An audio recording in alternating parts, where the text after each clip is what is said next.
সারা দেশে ক্রিকেট অবকাঠামোর বাস্তবতা দেখে হতাশ বিসিবি পরিচালক আসিফ আকবর। সম্প্রতি উত্তরাঞ্চল ঘুরে এসে গণমাধ্যমকে নিজের এই হতাশার কথা জানান তিনি।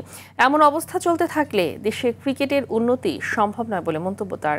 সমস্যা চিহ্নিত করে তার সমাধানে দ্রুত কাজ শুরুর কথা জানান তিনি। বিস্তারিত মাহফুজুল ইসলামের রিপোর্টে। মূল যেটা সমস্যা, আমাদের মাঠই নাই।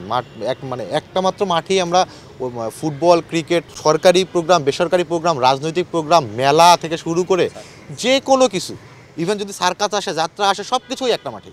তো আমরা ওনাদের ফাঁকে ফাঁকে প্র্যাকটিস করে ন্যাশনাল টিমে প্লেয়ার পাঠাই। উত্তরাঞ্চলের লালমনিরহাট জেলার প্রত্যন্ত অঞ্চলের একটি ক্রিকেট একাডেমির কর্ণধারের মুখে ফুটে উঠল ক্রিকেট অবকাঠামোর করুণ বাস্তবতা।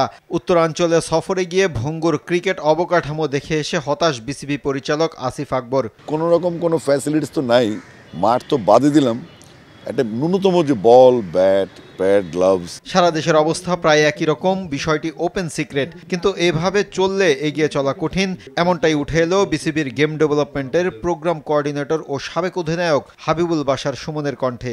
রুটস যেটা আমাদের শেকড় সেখানে ফ্যাসিলিটি ডেভেলপ করাটা খুব ইম্পর্টেন্ট। আদারওয়াইজ আমাদের ক্রিকেটটা আসলে আগেও এগোবে, বাট বাকিরা তো আরও এগোচ্ছে। তাদের সাথে যদি আমরা তাল মিলে চলাটা আসলে আমাদের ডিফিকাল্ট হবে। সো সেই ক্ষেত্রে সবচেয়ে আগে যে প্রয়োজন ক্রিকেট মাঠটা একটু আলাদা করা।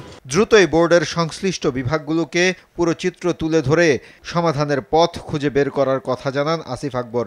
ইয়ার ক্যালেন্ডার যেটা প্রয়োজন, একটা উইকেট তৈরি করলে তো একটু কয়েকদিন পর ফুটবল খেলা হবে, সার্কাস হবে, জনসভা হবে, মেলা হবে। এভাবে তো আসলে খেলাটা হবে না। আপনি রেজাল্ট চাইবেন, কিন্তু আপনি আপনাদের প্রান্তিক প্লেয়ারদেরকে সুযোগ সুবিধা দিতে পারবেন না, সক্ষমতা থাকা সত্ত্বেও। সমাধানের জন্য একটা বোল্ড পদক্ষেপ যেন আসে, এটা জাস্ট বিসিবিকে জানানো। মাহফুজুল ইসলাম, RTV, ঢাকা।